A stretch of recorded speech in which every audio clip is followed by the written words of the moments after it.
Olá, amigos e irmãos, 53º dia do nosso desafio 3x3, 2 Coríntios 3 e 4. Vamos lá?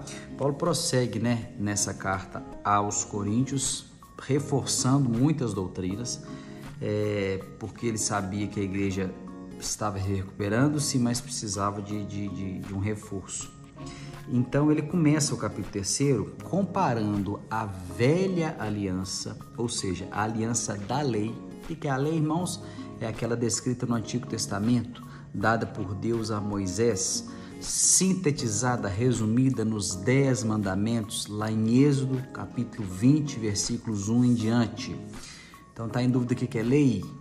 Dá uma lidinha em Êxodo 1, você vai ver basicamente o resumão da lei, A lei você encontra ali no livro de Números, você encontra ela repetida no livro de Deuteronômio, mas que é um resumo, Êxodo capítulo 20, hoje é tudo assim, Tudo é resumo, então vai lá. A lei era o quê? Deus deu o padrão dele. Falei assim, olha, o meu padrão é esse: não matarás, não adulterarás, não terás outros deuses além de mim, não darás falso testemunho, honra teu pai e tua mãe, lembra do dia de sábado para santificar.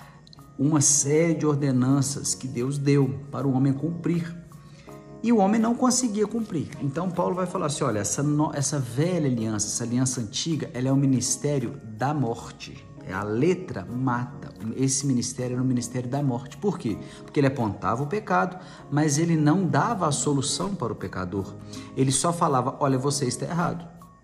Mas o pecador, ele não dava condições para que o pecador vivesse em santidade.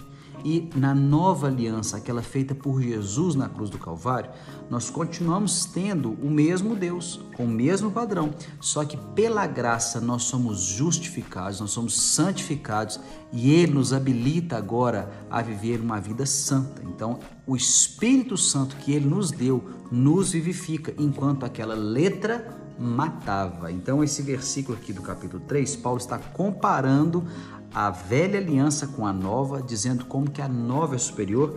E ele fala assim, a letra mata, mas o Espírito vivifica. Muitas denominações, algumas denominações da verdade, usam esse versículo falando assim, olha, nós não podemos ler a Bíblia, irmãos, estudar a Bíblia, porque a letra mata. Então, é errado. Paulo não está falando disso. Paulo está falando da velha aliança em contraste com a nova aliança. E ele continua dizendo e fala assim, olha, esse ministério da morte, gravado com letras em pedras, a lei foi dada nas tábuas de pedra para Moisés, ela teve a sua glória. Foi um período desvanecente, ou seja, decadente. Ele passou, ele veio diminuindo, mas teve a sua glória. Se esse ministério que operava a morte teve a sua glória e foi respeitado, quanto maior glória não vai ter o ministério da vida? Pela graça, então é muito superior, vai ter muito mais glória. E Moisés, quando recebeu essa velha aliança, ele ficou com o rosto resplandecente, lembra disso? E ele tinha que colocar um pano na frente da cara, um véu, para que as pessoas pudessem chegar até ele para conversar, para que ele pudesse julgar aquele povo. E Paulo fala o seguinte, se esse ministério que era obsoleto, ultrapassado, desatualizado, ele teve a sua glória, quanto maior a glória do ministério de Jesus. Só que os judeus ainda permaneciam com esse véu que o encobria de ver a glória de Deus. O rosto de Moisés não estava com a glória de Deus e esse véu foi coberto. Então, os judeus ainda naquele tempo permaneciam encobertos, não conseguiam enxergar a beleza do evangelho, eles continuavam rejeitando a Cristo, rejeitando a Jesus. Então Paulo fala assim, olha, eles ainda continuam com o véu, só que quando alguém crê, esse véu é removido, então eles podem enxergar a realidade, a beleza do evangelho, podem enxergar a glória de Deus, Então Paulo fala basicamente isso aqui.